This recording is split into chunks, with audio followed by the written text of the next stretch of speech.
میرے بھائیوں، آج ہمارا موضوع ہے ممنوعات احرام، یعنی وہ چیزیں جو حالت احرام میں منع ہو جاتی ہیں۔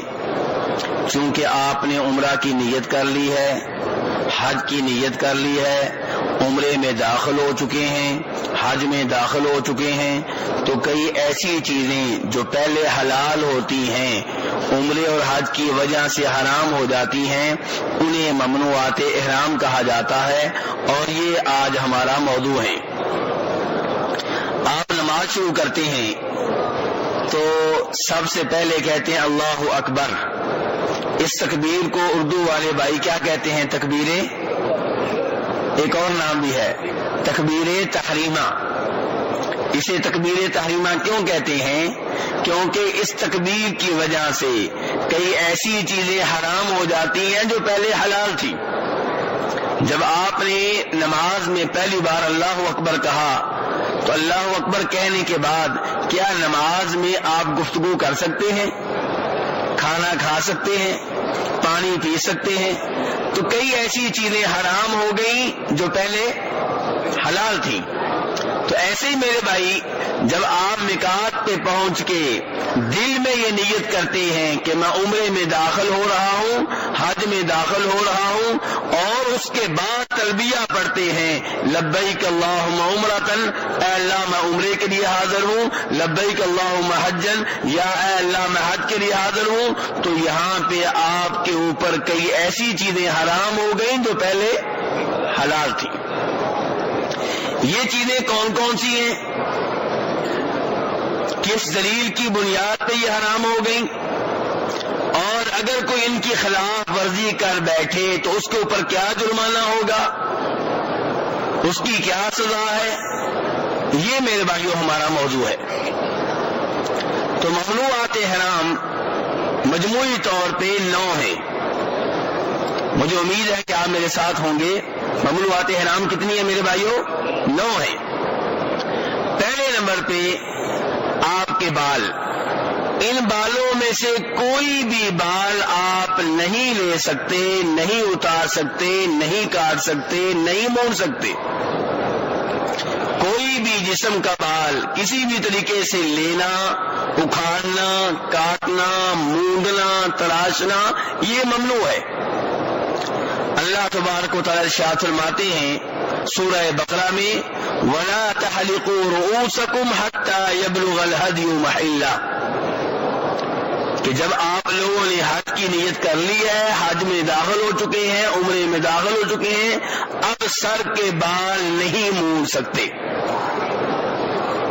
بلکہ بخاری شریف کی حدیث ہے کہ جناب کعب بن عجرہ رضی اللہ تعالی عنہ، ان کے سر کے بالوں میں جوئیں تھیں جس سے وہ تکلیف محسوس کر رہے تھے۔ تو نبی علیہ الصلوۃ والسلام نے ان سے کہا کہ اپنے سر کے بال منڈوا لیں اور فدیہ دے دیں۔ لفظ کیا بولا گیا جی؟ فدیہ۔ یہاں پہ دم کا لفظ نہیں بولا گیا۔ دم میں اور فدیہ میں فرق رکھنا ہے، کیونکہ آپ نے ماشاءاللہ حج کرنا ہے، اللہ نہ کرے کوئی غلطی آپ سے ہو سکتی ہے، پھر کوئی مولوی صاحب آپ کو فدیہ کہیں گے، کوئی دم کہیں گے، تو یہ چیزیں ابھی سے سمجھ لینی چاہیے۔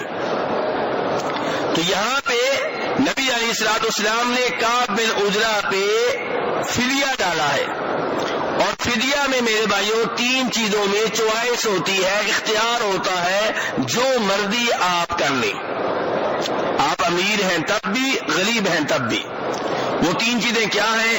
نمبر 1، آپ اللہ کی راہ میں بکرا ذبح کر دیں۔ نمبر 2، آپ 3 روزے رکھ لیں۔ نمبر 3، آپ 6 مسکینوں کو کھانا کھلا دیں۔ کتنے امور ہو گئے؟ ان میں سے جو آپ کے لیے آسان ہے وہ آپ کر لیں، اس کا نام ہے فدیہ۔ تو میں نے گزارش کی تھی کہ فدیے میں چوائس ہوتی ہے۔ اور دم کسے کہتے ہیں؟ دم کسے کہتے ہیں؟ بکرا۔ اس میں کوئی چوائس نہیں ہے، کوئی اختیار نہیں ہے، ایک ہی چیز ہے کہ بکرا آپ نے ذبح کرنا ہے۔ جب آپ کوئی واجب چھوڑ دیں گے حج کا یا عمرے کا تو آپ کے اوپر دم پڑے گا، اور جب آپ خلاف ورزی کریں گے تب کیا ہوگا؟ یہ آج ہمارا موضوع ہے۔ تو بال جو ہے، پہلے نمبر پہ جو چیز میں نے بتائی ہے ممنوعات احرام میں سے، وہ کیا ہے؟ بال۔ تو بال میرے بھائی جسم کے کسی بھی حصے سے کاٹنے کی، موننے کی اجازت نہیں ہے۔ اب یہاں پہ چند غلط فہمیوں کا ازالہ کرنا چاہوں گا۔ آپ وضو کر رہے ہیں، وضو کرتے ہوئے آپ نے داڑھی کا خلال کیا، تھوڑی میں پانی ڈالنے کی کوشش کی، اس کوشش میں کوئی بال گر گیا، آپ سر کا مسح کر رہے تھے، سر کا مسح کرتے ہوئے کوئی بال گر گیا، آپ کو خارش ہونے لگی، آپ نے خارش کی، بال گر گیا، اس شکل میں کیا جرمانہ ہوگا؟ جی کوئی جرمانہ نہیں ہے۔ کئی لوگوں نے حاجیوں کو خام خام مصیبت میں ڈال دیا ہے۔ میرے بھائی جان بوجھ کے بال اتارنا وہ منع ہے۔ آپ نے خارج کرنے کا ارادہ کیا، بال اتارنے کا نہیں، بال اتر گیا، کوئی جرمانہ نہیں ہے، کوئی فدیہ نہیں ہے، کوئی دم نہیں ہے۔ آپ وضو کر رہے تھے، آپ غسل کر رہے تھے، آپ سر کا مسح کر رہے تھے، بال گر گیا، آپ کے اوپر کوئی جرمانہ نہیں ہے۔ یہاں پہ یہ وضاحت کرنا چاہوں گا، پہلے بھی 3-4 روز پہلے بھی کی تھی کہ آپ حالت احرام میں غسل کر سکتے ہیں۔ حالت احرام میں ایک تو وہ غسل ہے جو واجب ہو گیا، احتلام ہو گیا، غسل کرنا پڑے گا، لیکن احتلام کے بغیر آپ کو گرمی لگ رہی ہے، پسینہ آ رہا، بدبو محسوس کر رہے ہیں، آپ کا دل چاہتا ہے کہ میں نہا لوں، آپ کے دائیں بائیں بہت سے حاجی آپ کو کہیں گے یہ کام نہ کرنا، جبکہ میرے بھائیو شریعت میں اس بات کی اجازت ہے۔ میں حدیث یہ پہلے بیان کر چکا ہوں کہ 2 صحابیوں جناب عبداللہ ابن عباس اور مسور بن مخرمہ رضی اللہ تعالیٰ عنہما، بخاری شریف کی حدیث ہے، ان میں اس مسئلے میں اختلاف پیدا ہوا۔ ابو ایوب انصاری رضی اللہ تعالیٰ عنہ میزبان رسول صلی اللہ علیہ وسلم، انہوں نے فرمایا کہ نبی علیہ الصلوۃ والسلام کو میں نے حالت احرام میں غسل کرتے ہوئے دیکھا ہے، بلکہ آپ جب بھی مکہ جاتے، مکہ سے پہلے ایک وادی ہے ذی قوا، وہاں پہ رات گزارتے، غسل کرتے، پھر مکہ میں داخل ہوتے۔ تو اس لیے حالت احرام میں غسل کر سکتے ہیں یا نہیں کر سکتے؟ کر سکتے ہیں۔ تو میرے بھائیو جان بوجھ کے جب آپ بال اتاریں گے وہ مسئلہ ہے، وہاں پہ جرمانہ ہوگا، وہاں پہ فدیہ پڑے گا۔ باقی وضو کرتے ہوئے، غسل کرتے ہوئے، خارج کرتے ہوئے کوئی بال اتر گیا کوئی مسئلہ نہیں، بلکہ ام المؤمنین عائشہ رضی اللہ تعالیٰ فرمایا کرتی تھی کہ اگر مجھے خارج کرنا پڑے اور میرے ہاتھ کسی نے باندھ دیے ہوں تو مجھے پاؤں سے خارج کرنا پڑے تو میں پاؤں سے کروں گی۔ یہ الفاظ کیوں استعمال کیے؟ تاکہ لوگ یہ مسئلہ سمجھ لیں کہ خارج کرنا منع نہیں ہے۔ ممنوعات احرام میں میرے بھائیو دوسری چیز ہے ناخن اتارنا، ناخن تراشنا، کاٹنا، اتارنا، اس کی حالت احرام میں اجازت نہیں ہے۔ امام ابن المنذر رحمہ اللہ اپنی اس کتاب میں جس کا نام ہے الاجماع، کتاب کا نام کیا بتا رہا ہوں میرے بھائیو؟ الاجماع، یہ وہ کتاب ہے جس میں امام ابن منذر نے وہ مسائل جمع کر دیے ہیں جن مسائل میں تمام علماء کرام کا اتفاق ہے، اختلاف نہیں ہے۔ کتاب کا نام کیا رکھا ہے؟ الاجماع، یعنی کہ وہ مسائل جن مسائل میں علماء کرام کا اتفاق ہے۔ تو اس کتاب میں فرماتے ہیں کہ علماء کرام کا اتفاق ہے کہ حالت احرام میں ناخن کاٹنے، تراشنے ممنوع ہیں۔ تیسرے نمبر پہ میرے بھائیوں، سر کو ڈھانکنا یا چہرہ ڈھانکنا مرد کے لیے حالت احرام میں منع ہے۔ کتنے ہو گئے ممنوعات احرام؟ 3۔ کیا دلیل ہے اس کی میرے بھائیوں؟ اس کی ایک دلیل تو بخاری شریف کی وہ حدیث ہے جس میں نبی علیہ الصلوۃ والسلام سے سوال ہوا کہ جو حالت احرام میں ہے وہ کیا پہنے، تو آپ نے کہا تھا پگڑی نہ پہنے، اور بھی چیزیں بتائی، ایک چیز کیا بتائی؟ پگڑی نہ پہنے، امامہ نہ پہنے۔ دوسرے نمبر پہ میرے بھائیوں بخاری مسلم کی حدیث ہے، ایک حاجی میدان عرفات میں اونٹنی سے گر گئے، ان کی گردن ٹوٹ گئی، فوت ہو گئے. نبی علیہ الصلوۃ والسلام نے فرمایا ان کو ان کی احرام کی چادروں میں کفن دینا ہے. احرام کی چادریں کتنی ہوتی ہیں؟ 2. احرام کی چادروں میں کفن دینا ہے اور ان کو خوشبو نہیں لگانی. عام میت کو خوشبو لگائی جاتی نہیں لگائی جاتی؟ یہاں پہ کیا کہا جا رہا ہے؟ اس کو خوشبو نہیں لگانی اور ان کا سر نہیں ڈھانکنا، ان کا چہرہ نہیں ڈھانکنا، کیونکہ یہ روز قیامت اٹھیں گے. جب لوگوں کو اٹھایا جائے گا تو یہ اس حالت میں اٹھیں گے کہ تلبیہ پڑھ رہے ہوں گے لبیک اللہم لبیک لبیک لا شریک لک لبیک. یعنی کہ حالت احرام میں جو موت آئی ہے وہ بڑی عظیم موت ہے. روز قیامت یہ حاجی اٹھے گا لبیک اللہم لبیک کہتا ہوا اٹھے گا. بالکل ایسے ہی میرے بھائیوں جیسے دیگر حدیث میں آتا ہے کہ شہید روز قیامت اٹھے گا تو اس کا خون بہہ رہا ہوگا اور کستوری کی خوشبو آ رہی ہوگی. تو میرے بھائیو حالت احرام میں فوت ہو جانا یہ اچھی موت ہے. تو میں یہ کہنا چاہتا ہوں کہ نبی علیہ الصلوۃ والسلام نے اس حاجی کو کے بارے میں حکم دیا کہ اس کو کفن دیا جائے تو اس کی چادروں میں، دفن کیا جائے تو چہرہ ننگا ہو، سر ننگا ہو، خوشبو نہ لگائی جائے. یہ ساری باتیں کیوں کہہ رہے ہیں آپ کہنا چاہتے ہیں کہ حاجیوں کے انداز میں اس کو دفن کر دیا جائے. اس سے پتا چلا کہ حاجی کا چہرہ ننگا رہنا چاہیے اور حاجی کا سر جو ہے وہ ننگا رہنا چاہیے. لیکن آپ کیا چھتری استعمال کر سکتے ہیں؟ جی ایسی بس میں بیٹھ سکتے ہیں جس کے اوپر چھت ہو، خیمے کے اندر بیٹھ سکتے ہیں، اوپر خیمے کا کپڑا ہوتا ہے. جی ہاں یہ سب امور جائز ہیں اور یہ میں اس لیے خبردار کر رہا ہوں کہ آپ حج کے دوران میدان عرفات جاتے ہوئے آتے ہوئے دیکھیں گے کئی بسیں آپ کو ایسی ملیں گی جن کی چھت نہیں ہوگی. سخت گرمی میں کچھ حاجی چھت کے بغیر بس استعمال کر رہے ہوں گے. کیونکہ ان کو یہ غلط مسئلہ بتایا گیا ہے کہ آپ کے سر کے اوپر کوئی سایہ نہیں ہونا چاہیے. نہیں میرے بھائیو ایسا مسئلہ نہیں ہے. مسئلہ یہ ہے کہ ایسی کوئی چیز نہیں ہونی چاہیے جو آپ کے سر سے لگ رہی ہو.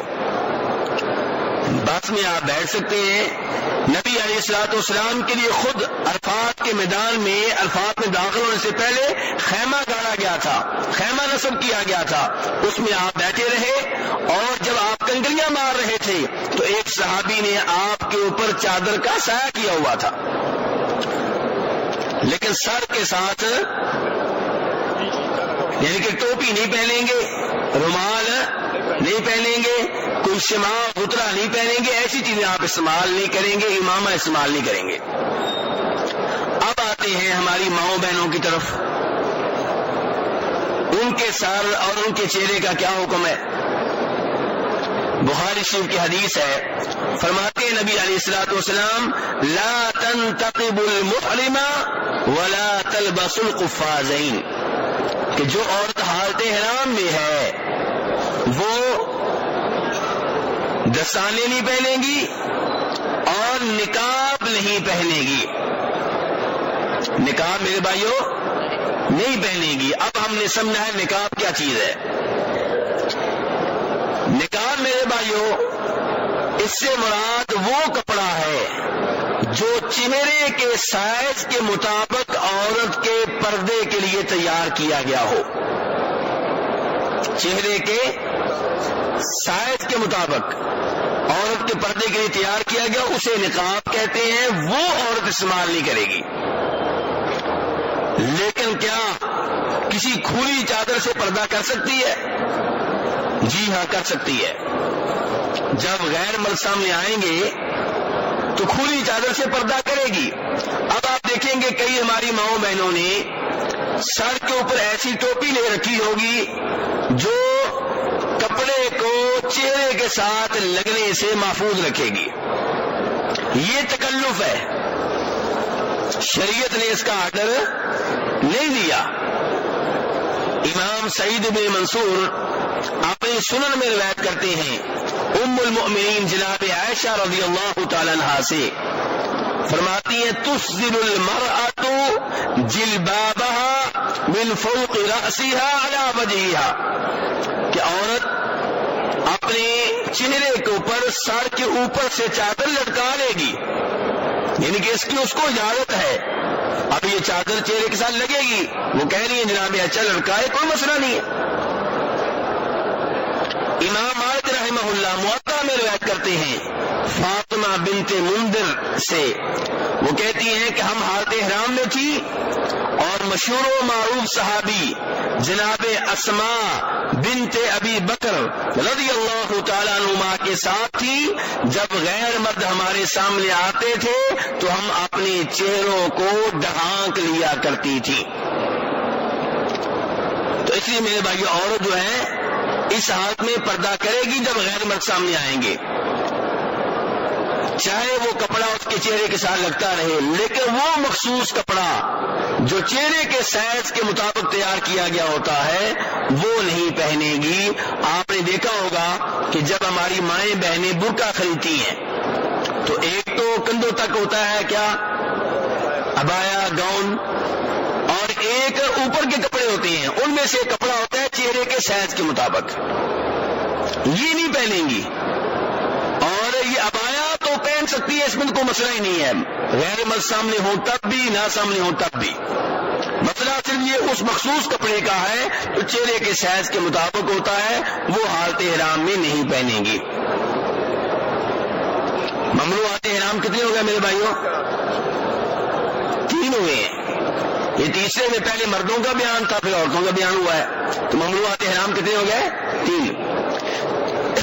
چوتھے نمبر پہ مرد حضرات حالت احرام میں کوئی ایسا کپڑا استعمال نہیں کریں گے جو انسانی جسم کے مطابق تیار کیا گیا ہو یا انسانی جسم کے ایک عضو کے مطابق تیار کیا گیا ہو.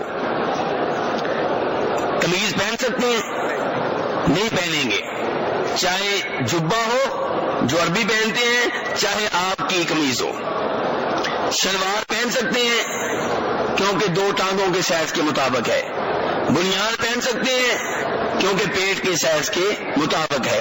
جرابیں پہن سکتے ہیں پاؤں کے مطابق ہیں. جرابیں حالانکہ اس میں سلائی نہیں ہوتی، بنی ہوئی ہوتی ہیں، لیکن نہیں پہن سکتے. مرد حضرات دستانے پہن سکتے ہیں؟ نہیں پہن سکتے کیونکہ ہاتھوں کے سائز کے مطابق ہیں. اور ٹوپی وغیرہ کا بیان پہلے بھی ہو سکتا ہے کہ سر ڈھانکنا جائز نہیں ہے، اور اس لحاظ سے بھی ٹوپی پہننا جائز نہیں ہے کہ وہ سر کے سائز کے مطابق ہوتی ہے. تو مرد حضرات کوئی بھی ایسا کپڑا استعمال نہیں کر سکتے جو ان کے پورے جسم کے مطابق تیار کیا گیا ہو یا ان کے جسم کے کسی ایک عضو کے سائز کے مطابق تیار کیا گیا ہو. میرے بھائیوں، یہاں پہ چند چیزوں کی وضاحت کر دینا ضروری سمجھتا ہوں. آپ بس میں جا رہے ہیں اور آپ کا سامان بس کے اوپر ہے، آپ فلائٹ میں آ رہے ہیں اور جو سامان آپ نے جمع کروایا ہے احرام کی چادریں اس میں نکات آ گیا، دوسرے لوگ اپنی چادریں نکال کے احرام باندھ رہے ہیں، آپ کی چادریں آپ کے پاس نہیں ہیں، اب آپ کیا کریں گے؟ میرے بھائی میں نے پہلے بھی حدیث بتائی تھی، بخاری شریف کی حدیث ہے کہ فرمایا نبی علیہ الصلوۃ والسلام نے کہ جس کے پاس اوپر کی چادر ہو نیچے کی چادر نہ ملے تو وہ کیا کرے؟ شلوار پہن سکتا ہے مجبوری کی وجہ سے، اور جب میرے بھائی چادر مل جائے تب شلوار اتار دے، اور کوئی جرمانہ نہیں ہے، اس میں کوئی فدیہ نہیں ہے. دوسرے نمبر پہ میرے بھائیوں، آپ اپنی قمیض، اپنا یہ جبہ، اسے بھی بطور چادر استعمال کر سکتے ہیں. قمیض آپ نے اتار دی، نکات آ رہا ہے، اب آپ نے قمیض چادر کے انداز میں اپنے کندھوں پہ رکھ دی. کس انداز میں؟ چادر کے انداز میں. تو انشاءاللہ اس سے بھی کام چل جائے گا، کوئی مسئلہ نہیں ہے. اور اس سے پہلے آپ کے دائیں بائیں جو لوگ بیٹھے ہوئے ہیں ان میں سے کسی سے آپ کو ایسی چادر لے سکتے ہیں جو ان کے پاس زائد ہو، چاہے نئی ہو چاہے پرانی ہو، چاہے سفید ہو چاہے رنگین ہو. میں نے پہلے بھی وضاحت کی تھی، شریعت نے پابندی نہیں لگائی کہ احرام کی چادریں سفید ہوں. البتہ سفید چادریں ہونا بہتر ہے، کیونکہ ایک اور حدیث میں جس کا حج عمرے سے تعلق نہیں ہے، نبی علیہ الصلوۃ والسلام فرماتے ہیں کہ سفید لباس پہنا کرو. آپ مزدلفہ میں ہیں، مزدلفہ کے میدان میں لیٹے ہوئے ہیں، خیمہ نہیں ملا، سردی لگ رہی ہے، اور لگے گی کئی بھائیوں کو میں ابھی سے بتا دوں، مزدلفہ کی رات سردی لگ رہی ہے. بابا جی آپ کے ساتھ ہیں، آپ کی امی جان ہیں، بڑی کمزور ہیں، سردی لگ رہی ہے، آپ کمبل لے سکتے ہیں؟ جی کمبل لے سکتے ہیں. کیوں؟ کمبل کھلا کپڑا ہے، یہ انسانی جسم کے مطابق تیار کیا ہوا کپڑا نہیں ہے. لے سکتے ہیں، لیکن مرد ہے تو اس کا چہرہ ننگا رہے، اس کا سر ننگا رہے. تو یہ آپ اپنی دو چادروں کے اوپر اس حالت میں کمبل لے سکتے ہیں، سفید ہو تب بھی، رنگین ہو تب بھی، کوئی اس میں مذائقہ نہیں ہے. تو میرے بھائیو یہ تھا مردوں کے تعلق سے کہ وہ کوئی ایسا لباس نہیں پہن سکتے جو انسانی جسم کے مطابق ہو. اب آتے ہیں عورتوں کی طرف. میں نے کل بھی وضاحت کی